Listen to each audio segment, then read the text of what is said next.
Good morning, students. Welcome to my online class. Today we shall study from class 10th, Unit 4, Adolescence, Reading A. Swami is expelled from school. So I will be explaining both in Hindi as well as in English. तो सबसे पहले स्वामी is expelled from school इस कहानी को पढ़ने से पहले हम इसका बैकग्राउंड के बारे में जानेंगे। इसका बैकग्राउंड क्या है? बगैर बैकग्राउंड को जाने हम इस पाठ को हम लोग अच्छी तरह नहीं समझ पाएंगे। मैंने बहुत शिक्षकों को देखा है, उन लोग इसको ऐसे ही ट्रांसलेशन कर देते हैं, वर्ड बाय वर्ड हम लोग ट्रांसलेशन कर देते हैं और इसका जो वास्तविक बैकग्राउंड है उसको उनको भी नहीं पता, और जिससे ये पाठ समझ में नहीं आता है या तो बच्चों को भी समझ में नहीं आता है। तो ये जो भाग है Swami is expelled from school, ये जो है छोटा सा अंश, छोटा सा हिस्सा लिया गया है।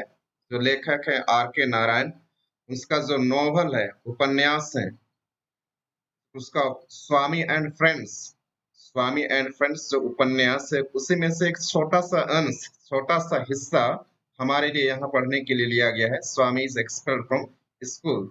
So first let us I will give short introduction of Swami and friends. Swami and friends जो कि आर के नारायण का एक बहुत बड़ा उपन्यास है, जिसमें कि टोटल 19 चैप्टर में विभक्त किया गया है इसका। तो इसका जो इन्होंने इस उपन्यास को लिखा था 1930 में ये लिखा गया था। उसमें ब्रिटिश राज्य करते थे हमारे भारत में, और 1935 में इसका प्रकाशन हुआ था। तो इसके जो टोटल चैप्टर हैं 19 चैप्टर हैं, और ये जो हम पढ़ रहे हैं स्वामी इज एक्सपेल्ड फ्रॉम स्कूल, तो ये जो है चैप्टर 12 से लिया गया है, ब्रोकन पेंसेस। चैप्टर 12 और जो शीर्षक है ब्रोकन पेन्स, उसमें से लिया गया है छोटा सा हिस्सा, स्वामी इज एक्सपेल्ड फ्रॉम स्कूल। तो उसमें हम देखते हैं कि स्वामी जो कि एक 10 साल का बच्चा होता है और वह स्कूल जाता है, और उसको कई तरह की समस्याओं का सामना करना पड़ता है। स्कूल में भी अधिकार की बातें, अधिकारियों को का अत्याचार उसको सहना पड़ता है, और कई बार वो विद्रोह भी करता है। और इस तरह से हम उसमें कुछ स्वतंत्रता की बातें भी हैं। सो इसमें थीम लिया गया है, मुख्य रूप से जो है अथॉरिटी है, रिबेलियन है, और एक है इंडिपेंडेंट की बातें इसमें कही गई हैं। तो इसके माध्यम से है के आर नारायण स्वामी के माध्यम से वो दर्शाना चाहता है कि किस तरह से जो स्वामी है वह प्रारंभ में मतलब किस परिस्थिति से गुजरता है। स्कूल जाता है वो, और स्कूल में भी बहुत, जो कि दो स्कूल है वहां पर, बोर्ड हाई स्कूल और एक है Albert's mission high school. Board high school और अल्बर्ट्स मिशन हाई स्कूल, और ये जो है मालगुड़ी, जो कि एक काल्पनिक है। ये जो उपन्यास है ये भी काल्पनिक है, और ये जगह भी काल्पनिक है, कोई ऐसा निश्चित जगह नहीं है, लेकिन ये लेखक के मन की बात है, लेखक के मन की सृजन की बात है। उसने अपने मन में ये मनगढ़ंत जगह बनाया है, मालगुड़ी। तो वहां पर दो स्कूल हैं, एक तो बोर्ड हाई स्कूल और अल्बर्ट मिशन हाई स्कूल, ये दो स्कूल हैं, और वहां ये पढ़ने जाता है स्वामी।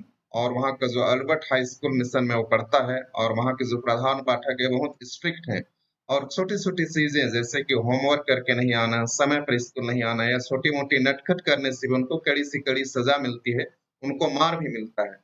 और इसी कारण से जो है स्वामी स्कूल जाने का मन नहीं करता उसको, वह स्कूल जाना नहीं चाहता, और कई बार वो बहाना बनाता है, या तो स्कूल से वो बचना चाहता है, किसी दूसरे कार्य मतलब दूसरे जगह हो जाना चाहता है। स्कूल जाना वो मतलब उसको पसंद नहीं है, तो स्कूल वो नहीं जाता है। तो उस घर से उसको पनिशमेंट मिलता है, सजा मिलता है प्रधान पाठक की ओर से।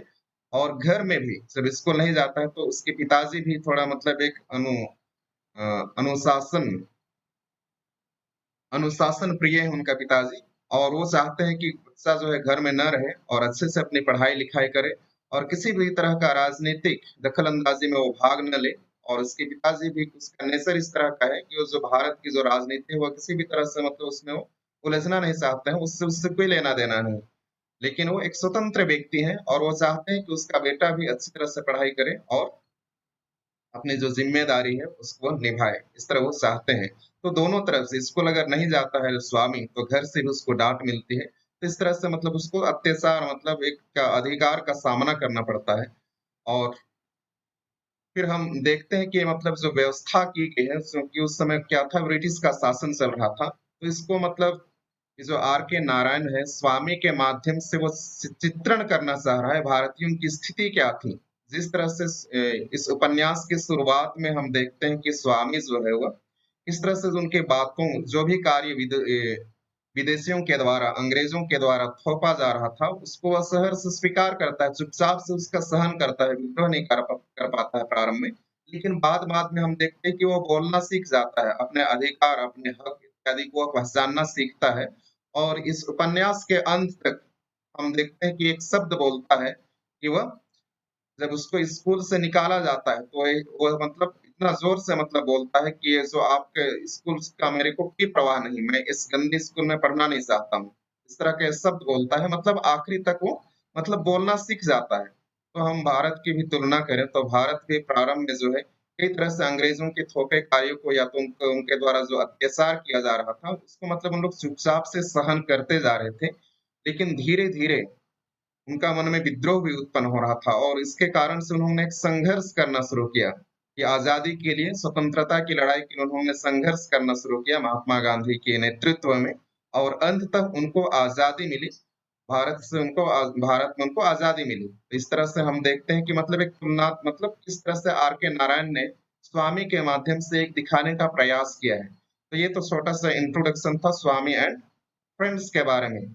इसके बहुत सारे सीरियल भी बने हैं, टोटल 7 सीरियल है, जो कि मालगुड़ी पार्ट 5, जो कि हम यहाँ स्वामी इज एक्सपेल्ड फ्रॉम स्कूल, इसको पार्ट 5 में, मालगुड़ी डेज के पार्ट 5 में इसको हम दे सकते हैं। मैं अंत में इसका लिंक भी मैं इस वीडियो में दे दूंगा, आप इसको देख करके और अच्छे से इसको समझ पाएंगे। तो हम अब आते हैं चैप्टर 12, जो कि इस स्वामी एंड फ्रेंड्स में टोटल 19 चैप्टर हैं, उसमें से चैप्टर 12 जो कि ब्रोकन पेन्स टाइटल है, ब्रोकन पेन्स, इसके बारे में हम देख लेते हैं। इसमें जो है ब्रोकन पेन्स में जो स्वामीनाथन है, वह स्कूल जाता है, जाता है और देखता है कि रास्ते में मतलब भीड़ इकट्ठी हुई है। और ये जो समय था वो किस दिन का समय था, 15 अगस्त 1930, 15 अगस्त 1930 के शाम का वक्त था। और उसी दिन जो एक राजनेता था, गौरी शंकर, गौरी शंकर, उसका उसको गिरफ्तार कर लिया गया था, अंग्रेजों के द्वारा गौरी शंकर को गिरफ्तार कर लिया गया था और को जेल भेज दिया गया था। और इसीलिए जो कि आजादी की संघर्ष कर रहे थे और बहुत सारे नेता लोग थे, उन लोग उसका विद्रोह कर रहे थे। और जो भी कार्यकर्ता थे वहां वहां वो रास्ते में एकत्र थे। और वहां एक कार्यकर्ता भाषण दे रहा था, एक तरह से लोगों को वह मोटिवेट कर रहा था, बूस्ट कर रहा था, उनके अंदर जो उत्साह है, जो ऊर्जा है, उसको वह जगा रहा था कि हमको अपने राज्य मतलब स्वतंत्रता के लिए हमको किस तरह से हमको लड़ाई लड़नी चाहिए। और ये बहुत सारी बातें वो बताता है, क्योंकि जो अंग्रेज लोग थे, जो बुनकर उनके हाथ के अंगूठे काट दिए गए थे ताकि उनको गुलाम बनाया जा सके। और इसीलिए उन लोग वो बात करता है, विद्रोह करने की बात बोलता है कि हम लोग जो मैनचेस्टर है, लैंकशेर है, उस समय जो वहाँ के जो कपड़े बनते हैं वहां से, उन सब कपड़ों का हम लोग बहिष्कार करते हैं, हम किसी भी विदेशी कपड़ों का हम लोग प्रयोग नहीं करेंगे, उन सभी का बहिष्कार करेंगे। इस तरह से वो मतलब कितना ओजस्वी भाषण दे रहा था। और जहां पर स्वामी और उसका दोस्त मनी और मनी भी वहां पर बैठा हुआ उसकी भाषण को सुन रहे थे। और उसके भाषण इतना ओजस्वी पूर्ण था, इतना प्रभावशाली था कि मतलब स्वामीनाथन के मन में भी, दिमाग में आता है कि अरे ये तो बात जो बोल रहा है बहुत सही बोल रहा है। और वह अपने दोस्त मनी से बोलता है कि देखते मैं जो कपड़ा पहना हूँ क्या विदेशी है क्या। तो उसका दोस्त जो मनी बोलता है कि हाँ ये तो विदेशी है, विदेशी कपड़े तुम पहनो, जो टोपी पहने हो वो भी विदेशी है और जो जैकेट पहने हो वो भी क्या है, विदेशी है। और देखो मैं जो पहना हूँ क्या है, खादी का बना हुआ है, खद्दर का है, बोलता है। और इसको थोड़ा सा इस ये बातें सुन करके स्वामीनाथन को थोड़ा सा शर्म आता है। और जब लोग मतलब एक तरह से बहिष्कार करते हैं विदेशी वस्तुओं का, वो भी उनके प्रभाव में आ जाता है और अपना जैकेट जो कोट पहना हुआ था उसको निकाल देता है और आग में जला देता है। और उस समय हम सोच सकते हैं, मात्र 10 साल का था स्वामीनाथन, उस समय उसको मतलब स्वतः ही मतलब इस तरह का देशभक्त की भावना आ जाती है। और वह उनके साथ मतलब एक विद्रोह करना चाहता है कि हम किसी के गुलाम रहना नहीं पसंद करते हैं। और जो कोई भी मतलब अंग्रेजों का साथ देता है वो सभी क्या है, गुलाम है। और हम लोग ऐसे और हम पर जो उस तरह का अन्याय किया जाता है उन सब का हम लोग क्या करते हैं, विरोध करते हैं और इसी कड़ी में वह अपना कोट जला देता है। और जब वह घर आ रहा होता है और उसी समय रास्ते में कोई इससे मिलता है कि बोलता है कि तुमको ये तो टोपी पहने हो, ये तो विदेशी है। और फिर उसको थोड़ा सा शर्म आता है और अपना टोपी को भी वो फाड़ देता है और इस तरह वह अपना घर पहुंच जाता है वापस। और घर पहुंचने के पश्चात वो सो जाता है। और जब दूसरे दिन जब उसको स्कूल जाने का समय होता है तो वह मन में सोचते रहता है कि मैं क्या बताऊं, क्योंकि उसका जो जैकेट है और कोट है उसको तो जला दिया है और अपना पिताजी को अभी तक नहीं बताया। और उतना उसके पिताजी भी थोड़ा सा स्ट्रिक्ट है और उसको डर भय बना रहता है, वो बताना ही चाहता है अपने पिताजी को कि क्या बताऊं मैं। और जो भी घटना हुआ है तो उसको बताने ही वाला रहता है कि उसका पिताजी मतलब उसका मूड ठीक नहीं रहता है किसी बात को लेकर के, वो थोड़ा सा गुस्से में होता है। और उस समय जब बताने जाता है उस समय वो उसका मूड को देखता है थोड़ा ठीक नहीं है और जिसके कारण से वो बता नहीं पाता है। और फिर वो निकल पड़ता है वैसे ही बिना जैकेट बिना कोट और बिना टोपी का वो निकल पड़ता है स्कूल के लिए, आल्बर्ट्स मिशन हाई स्कूल के लिए। और जब वह रास्ते में होता है तो फिर से वहां पर आज भी उसी के पक्ष को लेकर के गौरी शंकर का जो जेल हो गया है इसका विरोध करने के लिए लोग वहां एकत्र हुए हैं और एक दिन का हड़ताल बुलाए हैं।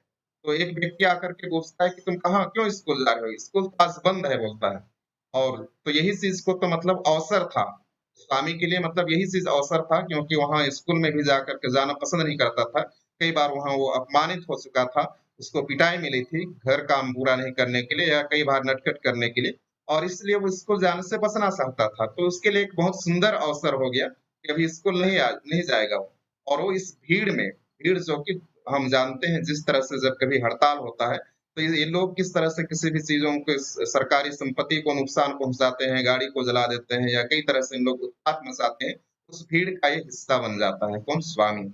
और जब सब लोग वहां विरोध कर रहे होते हैं और इन लोग कहाँ पहुंच जाते हैं, सीधे सीधे विरोध करने पहुंच जाते हैं अल्बर्ट मिशन हाई स्कूल में। अल्बर्ट मिशन हाई स्कूल में विरोध करने पहुंच जाते हैं, वहां की प्रिंसिपल से हम लोग ये बोलते हैं प्रधान पाठक से कि आज मतलब हमारे जो नेता है गौरी शंकर उसको जेल में भिजवा दिया गया है और इसलिए आप स्कूल को बंद कीजिए। लेकिन जो प्रधान पाठक है वो बात नहीं मानता है और भी जो बहुत सारे विद्यार्थी थे, कुछ विद्यार्थी अंदर में उन लोग बैठे हुए थे और इसी बीच में विरोध होते रहता है, उन लोग बातें करते रहते हैं। और कुछ जैसे गौरी शंकर जय या तो खादी की जय, महात्मा गांधी की जय, इस तरह का नारा लगाते रहते हैं। और उसी बीच में एक लड़के को देखता है स्वामी जो कि पत्थर चुन रहा होता है और उस पत्थर से वो जो शीशा का खिड़की था उस पर वो पत्थर फेंकता है, क्योंकि नटखट तो स्वामी भी था और उसको बहुत इंटरेस्टिंग लगता है इस चीज को देख करके और उसके साथ ये भी चला जाता है। और ऊपर चढ़ चढ़ करके वो जो प्रधान पाठक का जो ऑफिस था उसके खिड़की पर वो जो शीशा था उस पर वो पत्थर मारता है। और मारते समय जब पत्थर मारता है उसी समय पियून भी निकल के आता है और पियून इसको ऐसा करते हुए देख लेता है। और उसी बीच में कोई आकर के बोल देते हैं कि बोर्ड हाई स्कूल भी खुला है, हम लोगों को वहां भी जाकर के बंद कराना होगा। तो जितने भी जो लोग यहाँ जो उपद्रवी लोग थे, भीड़ थे, सब उधर चले जाते हैं बोर्ड हाई स्कूल। और जो प्रधान पाठक है वो सभी बच्चों को अंदर आने के लिए बोल देते हैं और इन लोग वहां पहुंच जाते हैं और वहां पहुंच करके वो जितने भी नेता लोग थे, जो मुख्य नेता लोग थे, उन लोग जाकर के प्रधान पाठक से बोलते हैं कि आज के लिए इस स्कूल को स्थगित कर दीजिए। लेकिन जो वहाँ के जो प्रधान पाठक थे वो भी बोलते हैं कि किसकी अनुमति से तुम यहाँ घुसे हो, और वो नहीं मानते हैं, वो स्कूल बंद करने के पक्ष में नहीं थे और बोलते हैं कि अगर तुम बात नहीं मानोगे तो मैं पुलिस को मैं इन्फॉर्म कर रहा हूँ। और वहां पर एक थोड़ा सा विद्रोह हो जाता है, लोग वहां पर तोड़ फोड़ करते हैं, कुर्सियां तोड़ दी जाती हैं स्कूल के। और जब पुलिस आती है तो उसमें हम देखते हैं इसके और जो मित्र थे, जो स्वामी का एक मित्र था राजम, उसका पिताजी पुलिस सुपरिंटेंडेंट था। तो वही आता है वहां और इनको वार्निंग देने के लिए बोलता है अपने जो अधीनस्थ अधिकारियों को कि इन लोग वापस चले जाएं। और इन लोग बात नहीं सुनते हैं तो उनको उन पर लाठी चार्ज करवा देता है। तो ये सब चीज देखता है कौन, स्वामीनाथन और उसका दोस्त मणि भी। और इन लोग इसीलिए उन लोग राजम से भी क्या करते थे, थोड़ा जलन करते थे, उसको पसंद नहीं करते थे राजम को, लेकिन इनका दोस्त था वो। और इसी बीच जब लाठी चार्ज हो जाता है, बहुत लोग घायल हो जाते हैं और ये डर जाता है, स्वामीनाथन डर जाता है और जब वह भागता है और उसी समय उसका राजम का पिताजी जो है इसको देख लेता है और इसको पकड़ता है, तो वो बोलता है कि नहीं मैं कुछ नहीं किया हूँ सर, मुझको मत मारिए बोलता है। और बोलता है कि गधे तुम यहाँ क्या कर रहे हो तुम? भागो। ये जो शब्द उच्चारित किया था राजम का पिता स्वामीनाथन के लिए गधे, और इसको उससे बहुत बुरा लगता है और वह वापस चला जाता है अपने घर, उस दिन चला जाता है। और घर जाने के पश्चात जब उसका पिताजी भी आता है और वहाँ जो घटना उस दिन घटी थी, वो बोलता है कि राजम का पिताजी जो कि सुपरिंटेंडेंट है, वो क्या है, बहुत कसाई की तरह व्यवहार किया है। बहुत सारे लोग हॉस्पिटल में एडमिट हैं और कुछ स्कूल के बच्चे भी इसमें साथ दिए, इस तरह का बात बोलता है। तो ये बहुत सुंदर अवसर होता है किसके लिए? स्वामीनाथन के लिए, क्योंकि 2 दिन से स्कूल नहीं गया है और एक तो उसका टोपी और जो जैकेट था वो भी खो गया, वो जला दिया है और इसीलिए उसको वो बता नहीं पा रहा था। लेकिन इसको एक अवसर के रूप में, एक अपॉर्च्युनिटी के रूप में वो देखता है और वो अपने अपने पिताजी को बताता है कि हाँ पिताजी, क्योंकि जब मैं स्कूल जा रहा था तो बहुत सारे भीड़ में से लोग आए और मेरा टोपी को भी उन लोग क्या कर दिए, जला दिए। टोपी को जला दिए, मेरा जैकेट को भी जला दिए, वो बोलता है, मेरा कोट को भी जला दिए। तो किसने किया? उसका पिताजी गुस्सा हो जाता है, बोलता है किसने किया? कौन बताया कि ये मतलब क्या था, विदेशी विदेशी कपड़ा था। बोलता है कि ये विदेशी कपड़ा नहीं था, क्योंकि मैं इसको जैकेट और जो टोपी था उसको मैं खादी के कपड़े की दुकान से मैं खरीद के लाया था। कौन बोलता है? और उसका पिताजी क्रोधित हो जाता है। वो साथ, क्योंकि वो स्वतंत्र व्यक्ति है, किसी भी राजनीतिक पार्टी को मतलब अपना सपोर्ट नहीं करता है। वो बोलता है कि मेरा बेटा कभी मतलब विदेशी वस्तुओं का मतलब, मैं अपने बेटे को विदेशी वस्तुओं का या तो विदेशी कपड़ों का मतलब मैं सपोर्ट नहीं करता हूँ, बोलता है। मैं देसी कपड़ा ही पसंद करता हूँ और मैं क्यों दूँ अपना बेटे के लिए विदेशी कपड़ा, बोलता है। और तो फिर भी उसका पिताजी पूछता है कि क्या तुम अपने से इस जो विरोध प्रदर्शन हो रहा था, उस भीड़ में तुम अपने से गए थे क्या? बोलता है, नहीं, मेरे को जबरदस्ती उसमें उन लोग ले लिए थे और मैं नहीं ला रहा था, मैं जैकेट को नहीं निकाल रहा था, टोपी को नहीं निकाल रहा था, तो उन्होंने मेरे साथ मारपीट की, बोलता है इस तरह से। और इस तरह से अपना बहाना बना लेता है स्वामी। और दूसरे दिन जब स्कूल जाता है वो, दूसरे दिन तैयार होकर के, क्योंकि उसके पास तो टोपी भी नहीं है और जैकेट भी नहीं है और यहाँ जरूरी था एल्बर्ट्स मिशन हाई स्कूल में पढ़ना। और वह जब दूसरे दिन स्कूल जाता है तो उसके बाद की कहानी अभी यहाँ हम लोग पढ़ेंगे। तो ये जो बैकग्राउंड था, इसको समझे बगैर इसको पढ़ना मतलब अधूरा है। तो बैकग्राउंड अभी हमको समझ में आ गया है, और अगर फिर भी आपको अभी समझ में नहीं आया बैकग्राउंड, तो आप ये जो मैं नीचे में डिस्क्रिप्शन बॉक्स में मतलब इसका लिंक दे दूंगा, आप वो सीरियल देख लेना, जो कि मालगुड़ी पार्ट 5 है, वो इसी से संबंधित है। तो आगे हम पढ़ते हैं line by line. The headmaster entered the class with a slightly flushed face and a hard, ominous look in his eyes. तो द प्रधान पाठक प्रवेश करते हैं, एंटर्ड प्रवेश करते हैं, क्लास कक्षा में प्रवेश करते हैं। विथ अ स्लाइटली मतलब स्लाइटली का अर्थ है हल्के से, फ्लस्ड फेस, फ्लस्ड में मतलब उसका चेहरा मतलब लाल हो गया था, क्रोध से, गुस्सा से, एक्सट्रीमली एंग्री मतलब बहुत वो गुस्से में थे। उसका चेहरा इसलिए हल्का-सा लाल हो गया था, वो बहुत गुस्से में थे। And a hard ominous look, और उसका मतलब देखने से ऐसा लग रहा था कि कुछ बुरा होने वाला है, कुछ अपशकुन होने वाला है। ओमिनस, ओमिनस का अर्थ होता है कुछ बुरा होने वाला है। Something bad is going to happen. जिस तरह से कभी बिल्ली काट देती है हमारे रास्ते को, या तो बहुत लोग जब रास्ते में बिल्ली काट देती है तो उसको अपशकुन मानते हैं। तो उसी तरह से उसके देखने से ऐसा लग रहा था कि आज कुछ तो बुरा होने वाला है। इन हिज आइज, उसके आंख में। स्वामीनाथन विस्ड, तो स्वामीनाथन चाहता था that he had been anywhere, कि वो कहीं दूसरे जगह में होता, but there at that moment. तो ये स्थिति को देख करके स्वामीनाथन को ऐसे लगा कि अरे, वो उसको मन में ऐसी इच्छा हो रही है कि काश मैं आज यहाँ पर नहीं होता, कहीं दूसरे जगह में होता। वो ऐसा सोचता है, कौन? Swaminathan. The headmaster surveyed the class for a few minutes and asked, कुछ समय के लिए, few minutes मतलब कुछ समय के लिए, प्रधान पाठक ने, हेडमास्टर प्रधान पाठक ने सर्वेड मतलब एक नजर देखा, वहां सर्वे किया मतलब एक नजर देखा कक्षा को सब तरफ और 1 मिनट के लिए। एंड आस्क्ड, और पूछा, are you not ashamed of coming and sitting here after what you did yesterday? तो बोल रहा है, क्या तुम लोगों को शर्म नहीं आती? Are you not ashamed, ashamed का अर्थ होता है शर्म आना। तो उनको गाली दे रहा है, क्या तुम लोगों को शर्म नहीं आती? यहाँ आकर के बैठे हो, coming and sitting here, sitting there मतलब यहाँ आकर के तुम बैठे हो। After what you did yesterday, कल के इस तरह की हिंसा करने के बाद, क्योंकि उस दिन पहले क्या हुआ था, वहां हिंसा हुआ था, तोड़-फोड़ हुआ था। तो इतना करने के बाद यहाँ आकर के तुमको बैठने में शर्म नहीं आती है, बोल रहे हैं। व्हाट यू डिड यस्टरडे मतलब यस्टरडे का अर्थ है बीता हुआ कल। बीता हुआ कल तुमने क्या किया और उसके करने के बाद तुम यहाँ आकर के तुमको बैठने में शर्म नहीं आती हो, पूछ रहा है। Just a special honor to them. He read out the names of dozen students or so that he had attended the class. तो जस्ट a special honor, तो उनको थोड़ा सा सम्मान देने के लिए, उन बच्चों के लिए जो उस दिन स्कूल आए थे, उनको थोड़ा सा सम्मान देने के लिए वो उनका नाम पढ़ा। He read out मतलब उनका नाम पढ़ा। The names मतलब of dozen students, लगभग 11 बच्चों का नाम उन्होंने पढ़ा जो कि उस दिन हड़ताल के दिन स्कूल आए हुए थे। that had attended the class, मतलब जो कि attended मतलब क्लास उस दिन आए हुए थे, उनका नाम पढ़ा हुआ। After that, और उसके बाद he read out the names of those, उसके बाद उन्होंने उन विद्यार्थियों का नाम पढ़ा। read out मतलब पढ़ा। the names of those, उन विद्यार्थियों का that had kept away, जो कि उस दिन नहीं आए थे, and asked them to stand on their benches, और उनको उसने कहा, asked them, उन बच्चों से कहा to stand, कि उन लोग खड़े हो जाएं। stand मतलब खड़े हो जाएं, on their benches, अपने बेंच पर उन लोग खड़े हो जाएं, मतलब उनके लिए क्या है, सजा है, अपने बेंच पर खड़े हो जाने के लिए बोला उनको। He felt that punishment was not enough, और उसको ऐसा लगा कि ये जो सजा है, punishment मतलब ये जो सजा है, वह उनके लिए पर्याप्त नहीं था। enough का अर्थ होता है पर्याप्त। तो ये जो सजा है उनके लिए पर्याप्त नहीं था, ऐसा किसको लगा, प्रधान पाठक को।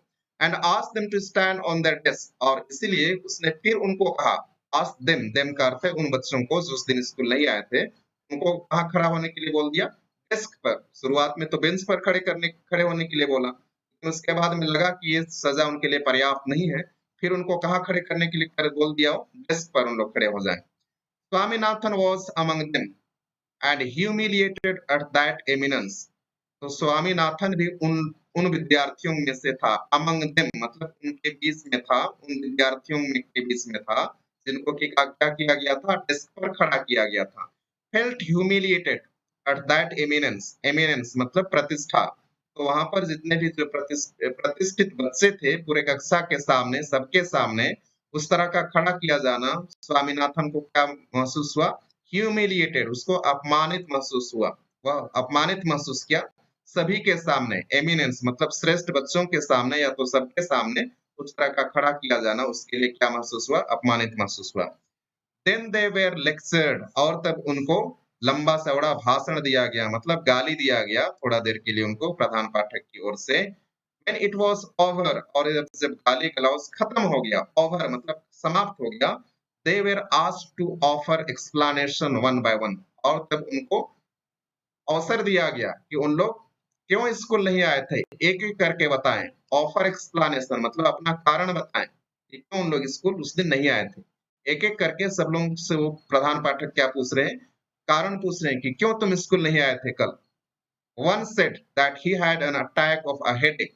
उनमें से एक ने कहा, one said मतलब एक ने कहा, that he had an attack, उसको क्या हो गया था, सिर दर्द हो गया था। headache, headache का अर्थ है सिर दर्द हो गया था उसको। and therefore he could not come to school, और इसीलिए वो उस दिन स्कूल नहीं आया। He was asked to bring a medical certificate. तो उसको प्रधान पाठक ने कहा ठीक है, कल तुम क्या लेकर के आना, मेडिकल सर्टिफिकेट। मेडिकल सर्टिफिकेट मतलब तुम तो इलाज करवाए होगे डॉक्टर से, और डॉक्टर तुमको एक लिखित में एक सर्टिफिकेट देगा, उसको लेके आना बोल रहा है प्रधान पाठक उसको। The second said that while he had been coming to school on the previous day, someone had told him that there would be no school, and he had gone back home. तो दूसरा बच्चा कह रहा है, the second set, दूसरे लड़के ने कहा, that while he had been coming to school, जब वह स्कूल आ रहा था, ऑन द प्रीवियस डे, बीते दिन, प्रीवियस डे मतलब एक दिन पहले या तो पिछला दिन, पीछे मतलब कल जब वह स्कूल आ रहा था, समवन हैड टोल्ड हिम, किसी ने उसको बता दिया, that there would be no school, कि वहां पर क्लास आज नहीं लगेगी, स्कूल नहीं होगा आज, किसी ने उससे कह दिया कि आज स्कूल नहीं होगा। And he had gone back home, और इसीलिए वो घर चला गया था। हैड गॉन बैक होम मतलब इसलिए वो घर चला गया था। पास्ट परफेक्ट टेंस है, had gone back home. The headmaster replied that if he was going to listen every loafer, तो प्रधान पाठक ने उसको उत्तर दिया, अगर तुम लोफर, यहाँ पर ये शब्द आया है लोफर, लोफर का अर्थ है यूजलेस, यूजलेस मैन या वर्थलेस मैन या तो बेकार का आदमी, बेकार के आदमी को क्या कहा जाता है? लोफर कहा जाता है। तो प्रधान पाठक बोल रहा है, अगर तुम सभी बेकार के आदमियों की बात तुम सुनते रहोगे, सब प्रकार के मतलब सब बेकार के आदमियों की बात तुम सुनते रहोगे, who said there would be no school, जो कि बोलेंगे कि आज स्कूल नहीं होगा, he deserved to be flogged, ऐसे व्यक्ति को तो कैसे मारा जाना चाहिए? कोड़े से मारा जाना चाहिए। फ्लॉग्ड मतलब चाबुक से मारा जाना चाहिए, एक तरह का चाबुक जिसमें कि कांटा या कुछ कांटेदार बनाया होता है और उस चमड़े को क्या कर देता है, मारने से छलनी कर देता है, तो उसको कहा जाता है फ्लॉग। तो ऐसे व्यक्ति को क्या से मारा जाना चाहिए? चाबुक से मारा जाना चाहिए। तो यहाँ प्रधान पाठक बोल रहे हैं, कोई भी व्यक्ति अगर तुम ऐसे ही बेकार के या तो लोफर के व्यक्तियों को, जो कि यूजलेस व्यक्ति हैं, ऐसे व्यक्तियों की बात को सुन करके अगर तुम स्कूल नहीं आओगे, तो ऐसे व्यक्ति को तो क्या से मारा जाना चाहिए? चाबुक से मारा जाना चाहिए। Anyway, why did he not come to school and verify, तो तुम जैसे भी हो तुम स्कूल क्यों नहीं आए और पता किए कि स्कूल लग रहा है कि नहीं? वेरीफाई, वेरीफाई का अर्थ है पता करना कि स्कूल लग रहा है कि नहीं। तो प्रधान पाठक ने कहा, व्हाई डिड ही नॉट कम, कि तुम स्कूल क्यों नहीं आए एंड वेरीफाई, और पता क्यों नहीं किए कि स्कूल लग रहा है कि नहीं? नो आंसर, कोई जवाब नहीं मिला। द पनिशमेंट वॉज प्रोनाउंस्ड, और तब उसको सजा की घोषणा किया गया। प्रोनाउंस मतलब उच्चारित किया गया, मतलब घोषणा कर दिया गया, कितना सजा की घोषणा किया गया उसके लिए। 10 डेज अटेंडेंस कैंसल्ड, तो उसका जो 10 दिन का जो स्कूल आया है वो क्या कर दिया जाएगा? कैंसल, उसमें कटौती कर दी जाएगी। 10 दिन स्कूल आया, 10 दिन मतलब जितना दिन स्कूल आया है उसमें 10 दिन क्या कर दिया जाएगा? घटा दिया जाएगा। 2 रुपीज फाइन, और 2 रुपए उसको फाइन देना पड़ेगा। And the whole day to be spent on the desk, और पूरा दिन उसको क्या में खड़े होना पड़ेगा? डेस्क में। होल डे मतलब पूरा दिन। टू बी स्पेंट, स्पेंट का अर्थ होता है खर्च करना, लेकिन यहाँ व्यतीत करना होगा। उसको कहाँ व्यतीत करना होगा? डेस्क पर। The third set that he had an attack of a headache, और तीसरा लड़का बोला कि उसका भी क्या हो रहा था? सिर दर्द हो रहा था, उसको भी सिर दर्द हो रहा था। द फोर्थ सेट, चौथे लड़के ने कहा, that he had stomach ache, कि उसने कहा कि उसका पेट दर्द हो रहा था। स्टोमक एक, स्टोमक का अर्थ होता है पेट, एक ACHE, इसका अर्थ होता है दर्द, तो उसका क्या हो रहा था? पेट दर्द हो रहा था, और जिसके कारण वो स्कूल नहीं आया। The fifth set that his grandmother died suddenly just as he was starting for school, तो चौथा लड़का बोलता है कि उसकी दादी माँ गुजर गई। डाइड मतलब गुजर जाना, मर जाना, उसकी दादी माँ मर गई। सडनली मतलब अचानक से उसकी दादी माँ मर गई। Just as he was starting for school, just उसी समय जिस समय वो स्कूल आने ही वाला था, या तो स्कूल आना के लिए शुरू किया था, उसी समय स्कूल निकल ही रहा था, उस समय उसकी दादी माँ मर गई। मतलब इसके बाद से तो स्पष्ट लग रहा है कि क्या बोल रहा है वो? एक्सक्यूज कर रहा है। सडनली मतलब अचानक उसकी दादी माँ खत्म हो गई। The headmaster asked him if he could bring a letter. तो प्रधान पाठक ने उससे पूछा कि क्या तुम कुछ लेटर ला सकते हो फ्रॉम हिज फादर, तो उसको बोला कि तुम अपने पिताजी से एक पत्र लिखवा के लाना बोला। No he had no father, तो बोलता है नहीं, उसके पिताजी भी नहीं है, वो भी गुजर गए हैं। Then who was his guardian, तो बोलता है कि तब तुम्हारा अभिभावक कौन है? गार्जियन, गार्जियन का अर्थ होता है अभिभावक, तब तुम्हारा अभिभावक कौन है? His grand mother, but the grand mother was dead, तो बोलता है कि दादी माँ, लेकिन दादी माँ तो मर चुकी हो, बोल रहे हो तुम, पहले ही गुजर गई हो बोल रहे हो। वॉज सी नॉट, तो दादी माँ तो मर चुकी है ना, बोल रहा है कौन? प्रधान पाठक। तो हम देख रहे हैं इसने इतने सारे बच्चे, इन लोग अधिकतर स्कूल नहीं आते थे पहले भी, और एक तो बहाना था उनके लिए उस दिन, क्या मतलब प्रोटेस्ट में उन लोग भाग लिए, मतलब जो विरोध हो रहा था, गौरी शंकर जो जो नेता उसको जेल ले गए थे, उसके विरोध में मतलब हड़ताल था। इन लोगों को मतलब एक बहाना मिल गया था, अवसर मिल गया था, क्योंकि इनको उनके ऊपर कई, जो स्कूल था बहुत स्ट्रिक्ट था, कई बार इन पर अत्याचार किया जाता था, पीटा जाता था होमवर्क नहीं करने के लिए, और इसलिए ये बच्चे अधिकतर स्कूल नहीं आते थे, और इसलिए किसी न किसी तरह उन लोग क्या करते थे? बहाना करते थे। तो यहाँ पर देख रहे हैं कि दादी माँ उसकी खत्म हो गई, बोल रहा है, तो ठीक है तुम अपने पिताजी से लिखवा के लाना, बोल रहा है, तो बोल रहा है पिताजी भी गुजर गए, बोल रहा है, तो तुम्हारा गार्जियन कौन है? तुम्हारा अभिभावक कौन है? बोल रहा है, तो बोल रहा है कि नहीं, दादी माँ है। लेकिन तुम तो बोल रहे कि तुम्हारी दादी माँ तो पहले ही गुजर गई है। वॉज ही नॉट, मतलब तुम्हारी दादी माँ तो पहले ही गुजर गई है। तो इतना स्पेस का हम थोड़ा सा रिकैपुलेशन क्वेश्चन देख लेते हैं, ताकि हमको दोहरावा भी हो जाए। Who is the author of this lesson, तो इस पाठ के लेखक कौन है? तो इस पाठ के लेखक आर के नारायण, इस पाठ के लेखक जो है कौन है? आर के नारायण। दूसरा, what was the mood off the headmaster when he entered the class, तो प्रधान पाठक का मूड का भाव कैसा था जब वो कक्षा में प्रवेश किया। तो सबसे पहले लाइन में ही है, जब वो कक्षा में प्रवेश किया तो उसका जो चेहरा था वो थोड़ा सा उसका फेस चेहरा क्या हो गया था, गुस्से से लाल हो गया था और उसे ऐसा लग रहा था कि कुछ अपशकुन होने वाला है, उसकी आंखों से ऐसा लग रहा था कि कुछ बुरा होने वाला है। तो यही उसका उत्तर है, पहला लाइन ही। तीसरा, what punishment did headmaster give at first to the students who were not present in the school previous day. तो उन बच्चों के लिए सब पहला जो सजा मिला उन बच्चों के लिए, सभी के लिए जो कि उस प्रीवियस डे मतलब एक दिन पहले स्कूल नहीं आए थे, उन सभी बच्चों के लिए प्रधान पाठक ने क्या सजा दिया। तो सभी को उसने क्या, पहले तो उनको खड़ा कर दिया, क्या कहाँ पर, बेंच में। लेकिन उन्होंने सोचा कि ये सजा उनके लिए पर्याप्त नहीं है, तो उनको क्या में खड़े कर दिया, वो डेस्क में। तो यही उसका क्या है, उत्तर है। उनको मतलब प्रारंभ यही सजा मिला, बाद में उनको अलग अलग व्यक्तियों को सजा दिया जाने लगा। किसी का अटेंडेंस कैंसिल कर दिया गया, किसी को 2 रुपए उनको सजा के रूप में भरने के लिए बोला गया। ठीक है, आगे हम देखते हैं। No, it was another grand mother. तो बोलता है कि तुम्हारा दादी माँ तो मर गई। तो नहीं नहीं, वो दूसरी दादी माँ बोलता है, तो लड़का बोलता है दूसरी दादी माँ। The headmaster asked how many grandmothers a person could have. प्रधान पाठक ने कहा कि एक व्यक्ति के कितने दादी माँ हो सकते हैं।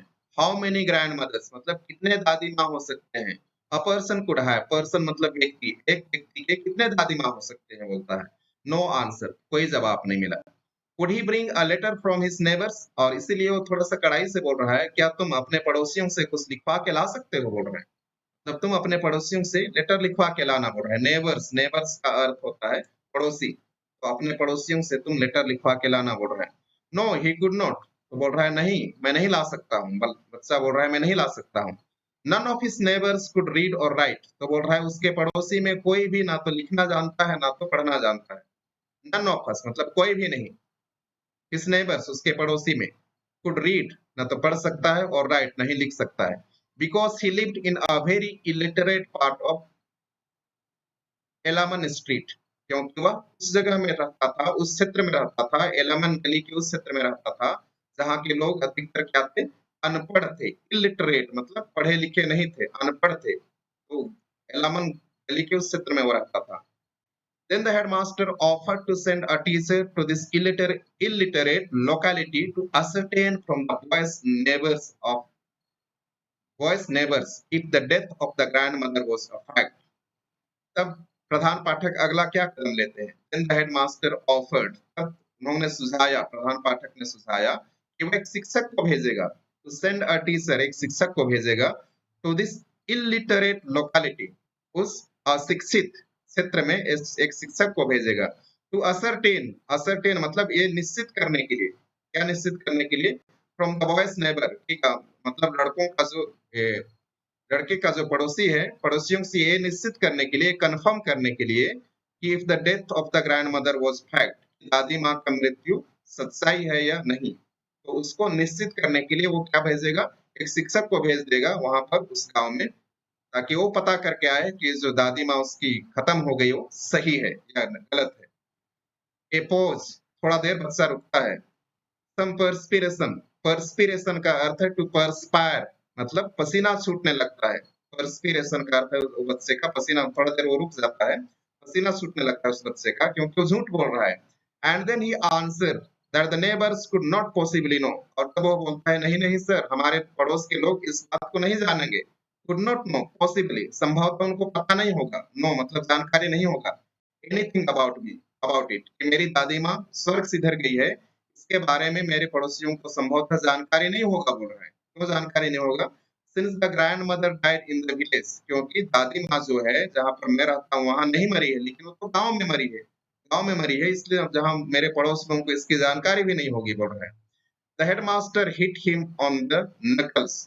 तो हेडमास्टर प्रधान पाठक ने उसको प्रहार किया, हिट हिम मारा, ऑन द नकल्स, नकल्स का अर्थ है अंगुली का जो ऊपरी हिस्सा है ना, पहले ऐसे ही मारा जाता था, जो जो कोई घर काम नहीं करके आता था या तो जो भी काम दिए रहने से नहीं करते थे उसको नकल्स, मतलब जो हमारा उंगली है, नाखून जहां से शुरुआत हो, जहां खत्म होता है नाखून, तो उसको कहा गया है नकल्स।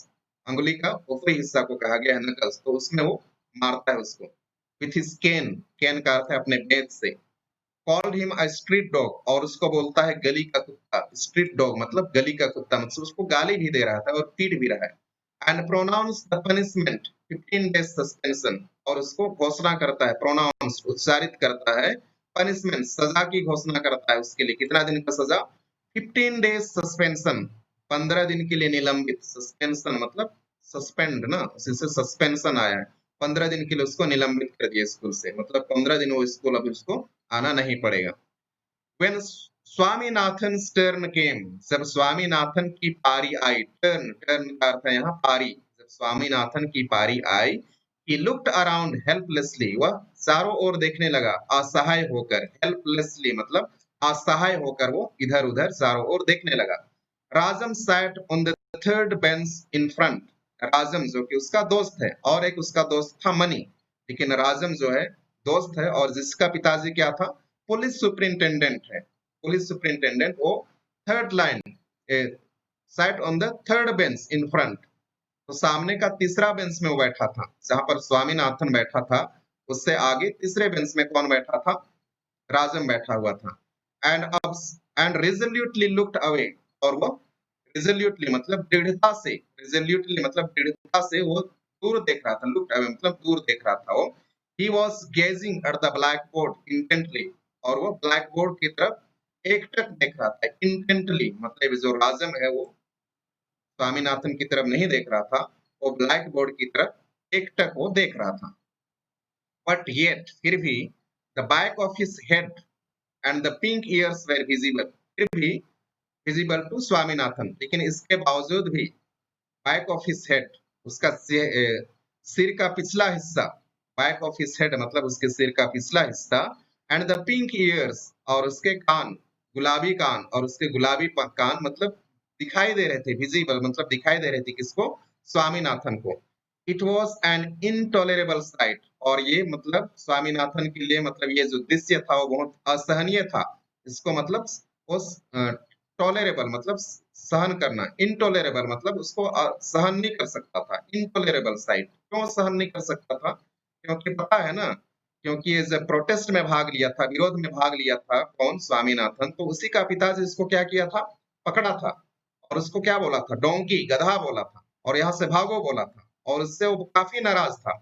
और उसका पिताजी जाकर के अपने बच्चे को जरूर बताया होगा, राजम, क्योंकि राजम किसका दोस्त है? स्वामीनाथन का दोस्त है। तो स्वामीनाथन राज जो राजम का पिताजी है अपने बच्चे को जाकर के बताया होगा कि स्वामीनाथन जो है वो कहाँ था?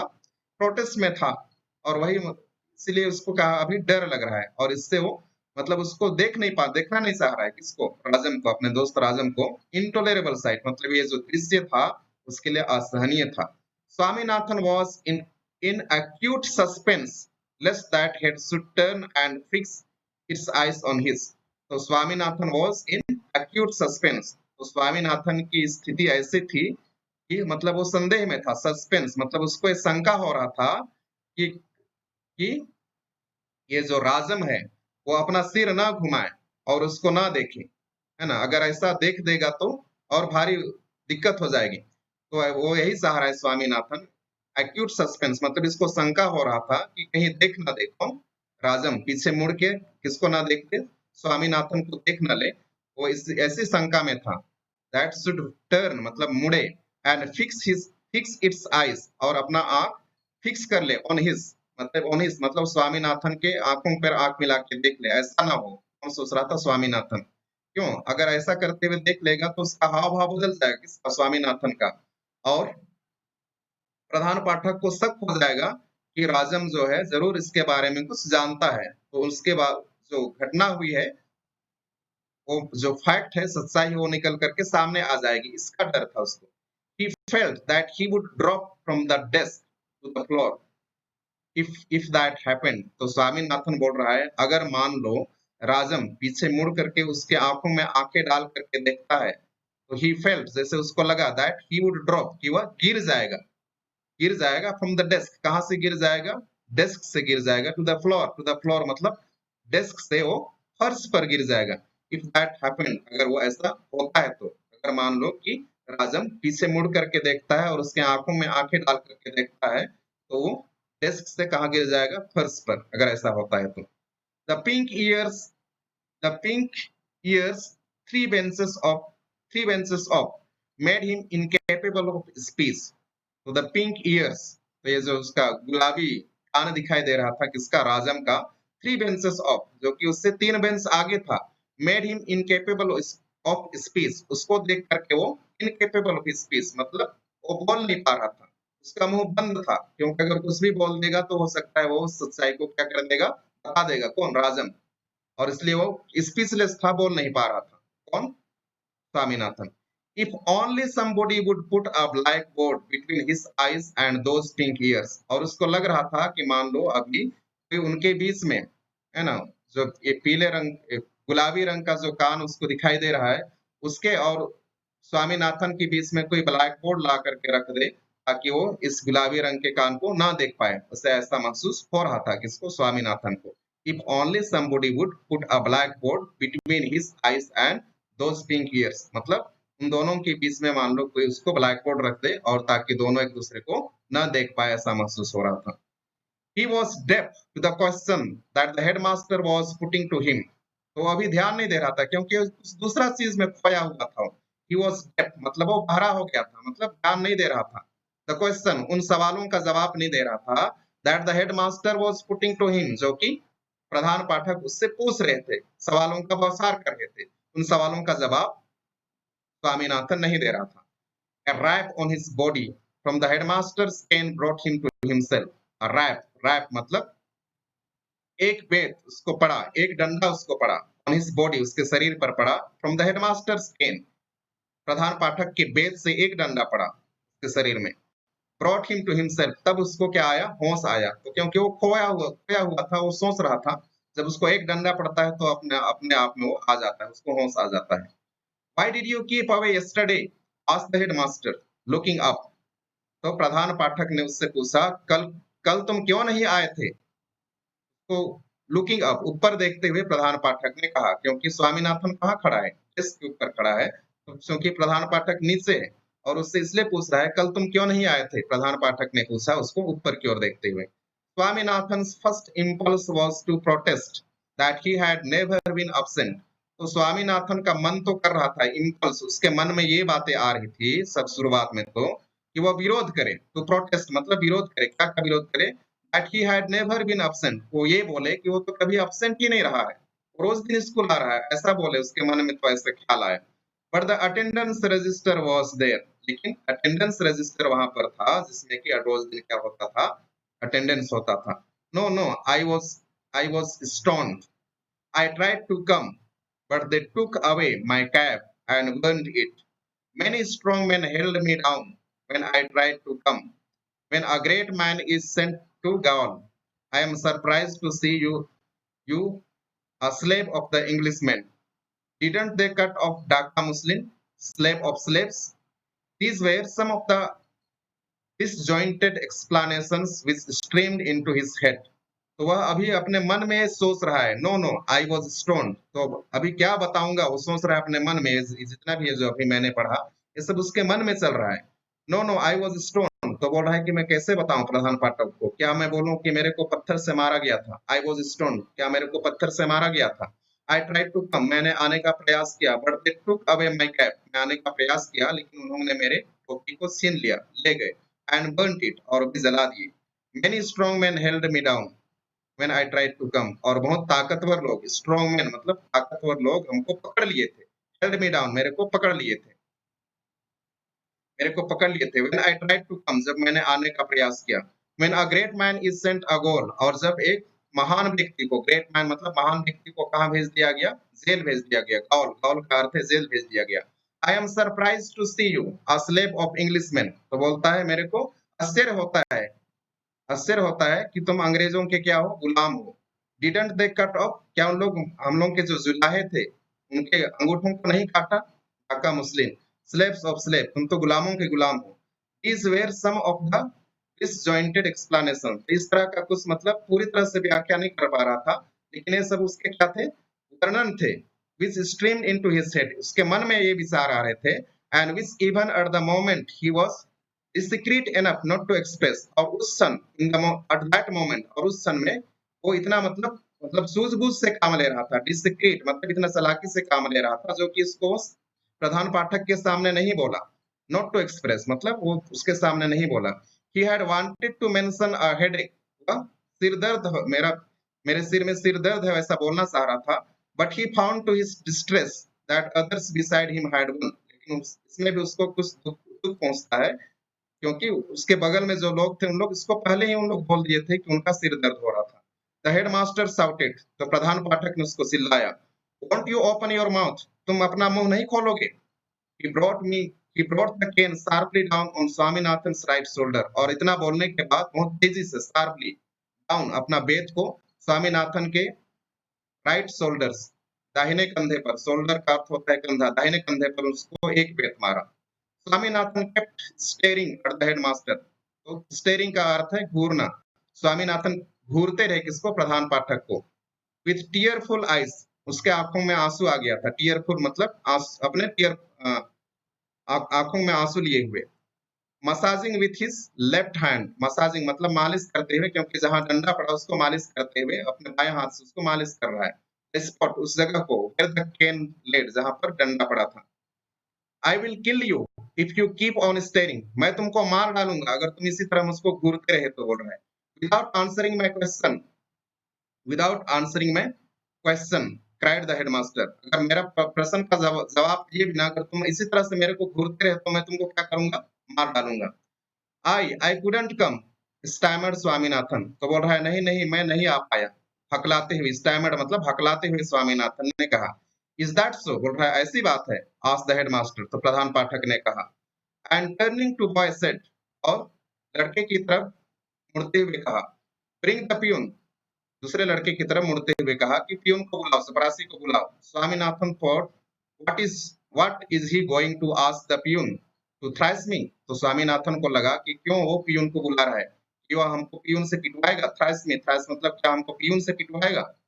If he does any such thing, अगर वह कुछ ऐसा करता है, I will bite everybody dead, तो बोल रहा है मैं सभी को क्या करूंगा, काट डालूंगा। बाइट का अर्थ है काटना, एवरीबॉडी मतलब मरने तक मैं उनको काट डालूंगा। द पियून केम, और चपरासी आ गया। The headmaster said to him, प्रधान पाठक ने उससे कहा, now say what you know about this rascal on the desk, तो इसके बारे में बोलो, इस शैतान के बारे में बोलो, तुम क्या जानते हो जो किस डेस्क पर खड़ा है। The peon said, the peon eyed Swaminathan with a sinister look, तो पियून ने आइड देखा स्वामीनाथन को, थोड़े शैतानी मतलब थोड़े बुरे नजरों से उसको देखा। ग्रंटेड और गुर्राया। एंड डिमांडेड, और उसने कहा, didn't I see you break the panes, क्या मैंने तुमको शीशे तोड़ते हुए नहीं देखा। Of the ventilators in my room, added the headmaster with zest, प्रधान पाठक भी बोल रहा है वो भी मेरे ऑफिस का जो रोशनदान है उसमें का, वेंटिलेटर्स मतलब रोशनदान, मेरे ऑफिस में जो रोशनदान है उसमें का, वो भी तुम, वो भी बोल रहा है कौन, प्रधान पाठक। Here there was no chance of escape, तो यहाँ पर उसको बचने का कोई उपाय नहीं था। किसको, स्वामीनाथन को। स्वामीनाथन केप्ट स्टेयरिंग फुलिशली, और वो घूरते रहा मूर्खतापूर्ण, till he received another whack on the back, और उसी के तहत उसको और मार पड़ी उसके पीछे में। The headmaster demanded what the young brigand had to say about, तो प्रधान पाठक ने कहा कि तुमको क्या करना है, क्या इसके बारे में क्या बोलना है। द ब्राइगेंड हैड नथिंग टू से, और ब्राइगेंड हैड मतलब ये जो मतलब चोरों का जो दल होता है उसमें का सदस्य है, इसको कुछ नहीं बोलना है। इट वॉज अ फैक्ट, और यही सच्चाई है, that he had broken the panes, कि उसने क्या को तोड़ा था, शीशे को तोड़ा था। दे हैड सीन इट, और उन सभी लोग इसको देखे थे। There was nothing more to it,